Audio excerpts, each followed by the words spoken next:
اعوذ باللہ من الشیطان الرجیم بسم اللہ الرحمن الرحیم وبہ نستعین وہو خیر ناصر ومعین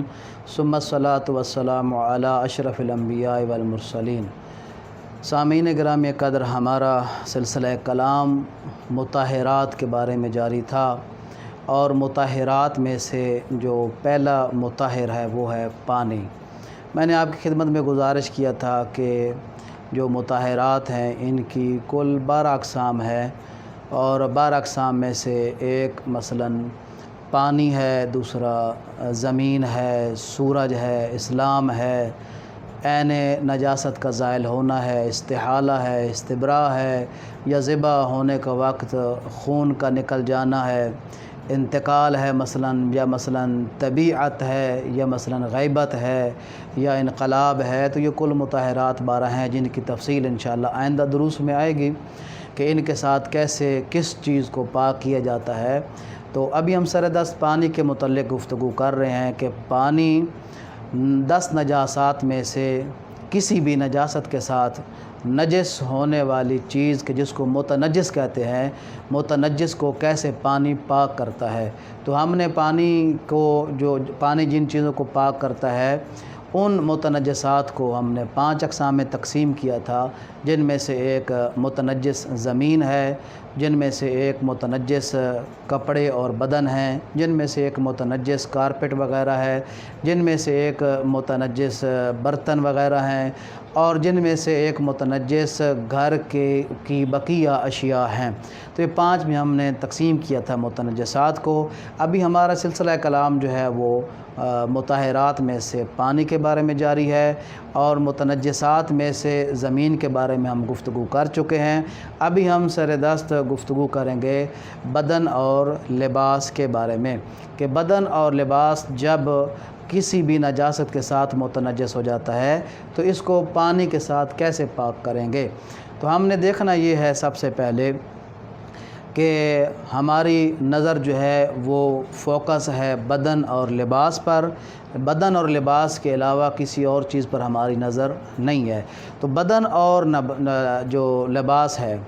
دیکھنا یہ ہے کہ یہ اگر نجس ہوا ہے تو کس نجاست کے ساتھ نجس ہوا ہے۔ کیا یہ پیشاب کے ساتھ نجس ہوا ہے، یا پیشاب کے علاوہ 9 نجاسات میں سے کسی ایک نجاست کے ساتھ نجس ہوا ہے۔ اگر تو یہ پیشاب کے ساتھ نجس ہوا ہے تو اور حکم ہے، اور اگر یہ دوسری نجاسات میں سے کسی نجاست کے ساتھ نجس ہوا تو اور حکم ہے۔ پس اگر یہ پیشاب کے علاوہ کسی اور نجاست کے ساتھ نجس ہوا ہے، مثلا خون کے ساتھ نجس ہوا ہے، مثلا مادہ منویہ کے ساتھ نجس ہوا ہے، مثلا یہ ہے کہ کتے کے چاٹنے کے ساتھ، کتے کے بدن کے ساتھ نجس ہوا ہے، مثلا یہ کہ جو نجس کافر ہوتا ہے، غیر کتابی کافر، اس کے بدن کے ساتھ لگنے کی وجہ سے وہ نجس ہوا ہے، یا کسی وجہ سے بھی نجس ہوا ہے۔ تو اگر تو نجاسات ان میں سے کوئی تھیں، ان نجاسات میں سے کوئی نجاست تھی جو بدن تک پہنچی ہے یا کپڑے تک پہنچی ہے اور پاک کرنے والا پانی ہے، تو ایک مرتبہ پانی پورے اس بدن پر یا پورے کپڑے تک پہنچانے کے ساتھ پانی اس جسم کے حصے کو یا کپڑے کے حصے کو پاک کر دیتا ہے۔ اگر پورا بدن ہے پھر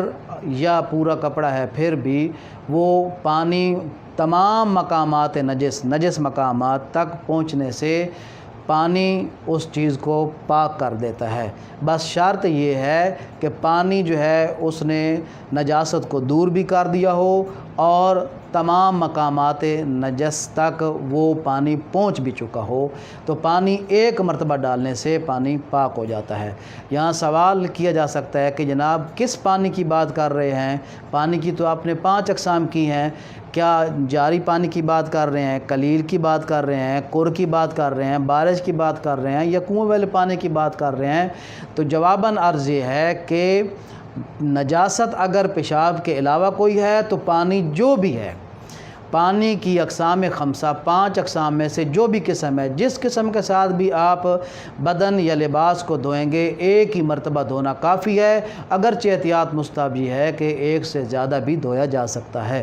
مگر ایک دفعہ اگر دھوئے گا تو وہ اس متنجس بدن یا متنجس کپڑے کی طہارت کے لیے کافی یا پاک ہو جائے گا۔ اسی طرح اگر یہ جو نجاست ہے یہ اگر بول والی ہے، پیشاب والی ہے، یعنی پیشاب کے ساتھ اگر بدن نجس ہوا ہے یا کپڑا نجس ہوا ہے تو پھر اس کا حکم علیحدہ ہے۔ اگر پیشاب کے ساتھ نجس ہوا ہے تو پھر ہم یا جاری کے ساتھ دھوئیں گے یا دوسرے پانیوں میں سے کسی پانی کے ساتھ دھوئیں گے۔ اگر ہم اس پیشاب کو جاری کے ساتھ دھوئیں گے تو ایک ہی مرتبہ مثل سابق ایک ہی مرتبہ دھونا کافی ہے اور اس کے بعد بدن یا لباس پاک ہو جاتا ہے۔ دوسری مرتبہ دھونا ضروری نہیں ہے، اگرچہ آپ احتیاط کرنا چاہیں تو دوسری مرتبہ تیسری مرتبہ بھی دھو سکتے ہیں۔ لیکن اگر یہی پیشاب والی نجاست جاری کے علاوہ کسی اور پانی کے ساتھ آپ دھوتے ہیں، مثلاً کر کے ساتھ آپ دھوتے ہیں، تو کر یا بارش وغیرہ کے پانی کے ساتھ اگر دھوئیں گے تو 2 مرتبہ بدن اور لباس کا یا کپڑوں کا دھونا ضروری ہے۔ اور یہ لباس جو میں آپ کو بار بار عرض کر رہا ہوں، لباس صرف نہیں ہے، یہ چادر بھی ہو سکتی ہے، یہ بیڈ شیٹ بھی ہو سکتی ہے، یہ پردے والا کپڑا بھی ہو سکتا ہے، یہ آپ کا تولیہ بھی ہو سکتا ہے، آپ کی عبا بھی ہو سکتی ہے، آپ کی کبا بھی ہو سکتی ہے، آپ کا رومال بھی ہو سکتا ہے۔ تو لباس یا کپڑا جو بھی اس قسم کا ہے، اس قبیل میں سے جو عام طور پر پہننے یا بچھانے کے کام آتا ہے، تو اس کے بارے میں حکم ہے۔ تو اگر یہ نجاست پیشاب والی ہے تو اگر جاری کے ساتھ تو 1 مرتبہ، جاری کے علاوہ پانی کر بھی ہو تو اس کے ساتھ 2 مرتبہ احتیاط لازم کی بنا پر دھونا ضروری ہے۔ اب یہاں آپ کو فرق کرنا پڑے گا کہ اگر پیشاب ہے تو پھر متوجہ ہونا پڑے گا کہ وہ جو غسالہ ہے، وہ جو دھون ہے، وہ جو پانی آپ کے بدن سے اترتا ہے اور نیچے گرتا ہے، یا بدن جو کپڑے میں پانی رہ جاتا ہے دھونے کے بعد کپڑے میں پانی جذب ہو جاتا ہے، یہ پانی کیا نجس ہے اور اس کا نچوڑنا ضروری ہے یا نہیں؟ تو جواباً عرض یہ ہے کہ اگر قلیل کے ساتھ دھویا ہے تو پھر یہ غسالہ اور دھون نجس بھی ہے اور اس کا بدن سے یا کپڑے سے جدا کرنا بھی ضروری ہے، واجب ہے، چونکہ وہ پانی نجس ہے۔ لہذا جب آپ ہاتھ پر یا بدن پر پانی ڈالتے ہیں تو آٹومیٹک وہ پانی نیچے گر جاتا ہے اور تھوڑا سا ہاتھ کو مل لینے سے جو کچھ رہتا ہے وہ بھی اتر جاتا ہے۔ اب آپ کا ہاتھ یا بدن بھی پاک ہو جاتا ہے اور جو کپڑا ہے اس کو نچوڑنا پڑے گا۔ اب اس کو آپ ہاتھ کے ساتھ نچوڑیں یا آپ ڈرائر وغیرہ کسی مشین کے ذریعے اس پانی کو نچوڑ لیں، اس پانی کو وہاں سے نکال لیں تو وہ تب آپ کا کپڑا پاک ہوگا، وگرنہ جب تک غسالہ یا دھون اندر ہے تو وہ آپ کا کپڑا پاک نہیں ہوگا۔ تو یہ کس میں خیال کرنا ہے؟ یہ خیال کرنا ہے جب قلیل پانی ہو۔ اب سوال یہ ہے کہ جب قلیل پانی ہو، غسالہ بھی نجس ہے، نچوڑنا بھی ضروری ہے، تو یہ آپ پیشاب والی نجاست کے بارے میں کہہ رہے ہیں یا بقیہ اقسام 9 نجاسات کی باقی 9 اقسام میں سے کوئی نجاست ہو پھر بھی یہ حکم ہے؟ تو جواباً عرض یہ ہے پھر بھی یہی حکم ہے، یعنی نجاسات 10 نجاسات میں سے کوئی بھی نجاست ہو، خواہ وہ پیشاب والی ہو یا اس کے علاوہ ہو، جب اس کو آپ قلیل پانی سے دھوئیں گے تو اس کا جو غسالہ یا دھون ہے وہ نجس ہے اور اس کا بدن سے یا کپڑے سے جدا کرنا، نچوڑنا ضروری ہے، اور وہ جو غسالہ ہوگا وہ نجس ہے، اس سے اجتناب کرنا بھی ضروری ہے، یعنی وہ کسی دوسری شے کو نجس بھی کر سکتا ہے۔ تو یہاں تک تو بات تھی دھونے کے حوالے سے۔ اسی طرح ایک نقطہ یہ بھی ضروری ہے کہ جہاں 2 مرتبہ یا 1 مرتبہ دھونا ضروری ہے تو وہ جو آپ کا پہلی مرتبہ والا پانی ہے یا 1 مرتبہ والا پانی جو ہے وہ جب عین نجاست کو ساتھ دھو ڈالتا ہے تو کیا وہ ایک مرتبہ دھونا شمار ہو جائے گا؟ ہاں، وہ ایک مرتبہ دھونا شمار ہو جائے گا۔ یعنی یہ نہیں ہے کہ آپ ایک مرتبہ عین نجاست کو دور کریں اس کے بعد پھر آپ گنتی شروع کریں، جو اگر ایک مرتبہ دھونا ہے تو پھر آپ دوسری مرتبہ ایک مرتبہ شمار کریں تو یا دوسری مرتبہ کو پہلی مرتبہ شمار کریں، نہیں، یہ ضروری نہیں ہے۔ وہ جس کے ساتھ عین نجاست زائل ہو گئی ہے وہ ایک مرتبہ دھونا شمار کیا جائے گا، پس اگر جاری ہو تو وہی کافی ہے، اور اگر بول ہو اور قلیل پانی ہو یا کثیر پانی ہو تو پھر پہلی مرتبہ دھونا شمار ہو ہی ہے۔ اب آپ کا جب انسان طہارت کرتا ہے تو استنجا، یعنی استنجا کے بھی خاص مسائل ہیں، اس میں بھی بعض نکات ہیں جن کی طرف متوجہ ہونا ضروری ہے۔ استنجا کرنا یعنی رفع حاجت کرنا، انسان رفع حاجت سے، پیشاب و پخانہ کرنے سے جب فارغ ہوتا ہے تو اس کے بھی پاک کرنے کا مخصوص طریقہ ہے۔ پانی کے ساتھ پاک کیسے کیا جائے گا، اور کیا پانی کے علاوہ کسی شے سے کیا یہ پاک ہو جاتے ہیں یا نہیں ہو جاتے؟ تو جواباً عرض یہ ہے کہ جو پیشاب والا مقام ہے،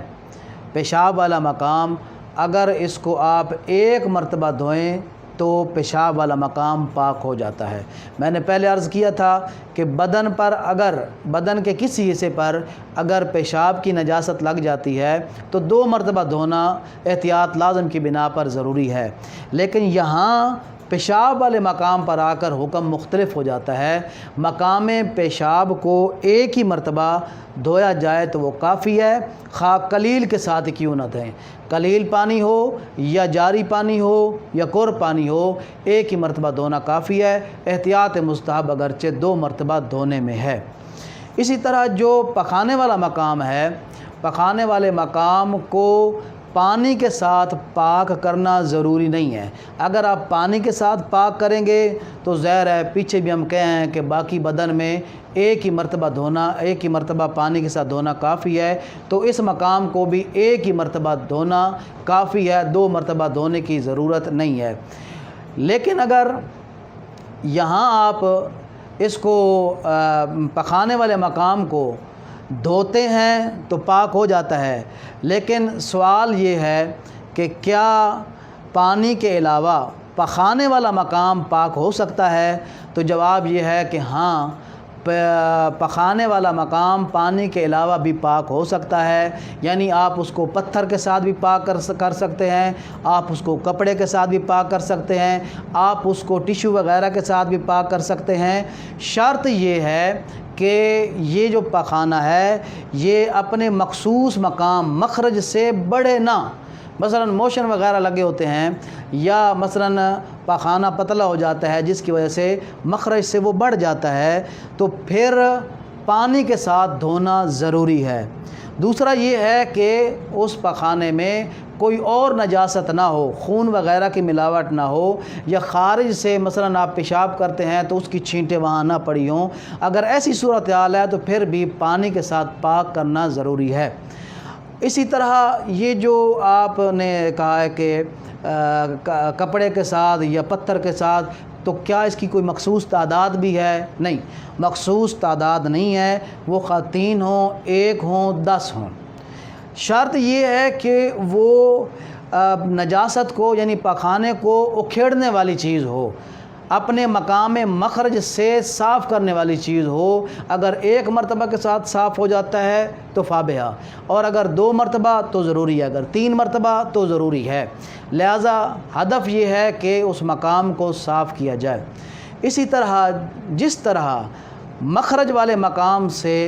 ہم اگر کپڑے کے ساتھ صاف کریں تو مقام پاک ہو جاتا ہے، اگر یہ پخانہ بدن کے دوسرے حصے پر یا کپڑے پر اگر لگ جائے تو کیا وہاں بھی کپڑے کے ساتھ یا دوسری چیز پانی کے علاوہ کسی چیز کے ساتھ پاک ہو جاتا ہے؟ تو جواب نہیں۔ بدن کے کسی اور مقام پر اگر پخانہ لگ جائے تو ضروری ہے کہ پانی کے ساتھ اس کو دھویا جائے۔ اسی طرح اگر پیشاب بدن کے دوسرے حصے پر لگ جائے تو 2 مرتبہ دھونا ضروری ہے، اگر قلیل کے ساتھ دھوئیں گے۔ 2 مرتبہ دھونا ضروری ہے، لیکن اگر اسی مخرج پر یعنی پیشاب کے نکلنے والی جگہ پر کو اگر دھویا جائے تو 1 ہی مرتبہ دھونا کافی ہے، خواہ قلیل ہی کیوں نہ ہو۔ اسی طرح بسا اوقات جو انسان انجیکشن لگواتا ہے تو انجیکشن کی وجہ سے خون نکلتا ہے، تو وہ خون اگرچہ انتہائی قلیل مقدار میں ہوتا ہے، اس خون کا یا اس مقام کا دھونا بھی ضروری ہوتا ہے۔ تو یہ چند ایک مسائل تھے جو عام طور پر جن مسائل سے انسان کا سامنا ہوتا ہے، انسان کے یہ مبتلا بے مسائل ہیں، تو ان کو اس مخصوص انداز کے ساتھ پانی کے ساتھ پاک کیا جائے گا۔ آئندہ ریکارڈنگ میں انشاءاللہ آپ کی خدمت میں عرض کروں گا کہ کارپٹ وغیرہ اگر نجس ہو جائے تو ان کو کیسے پاک کیا جاتا ہے۔ وآخر دعوانا ان الحمد للہ رب العالمین۔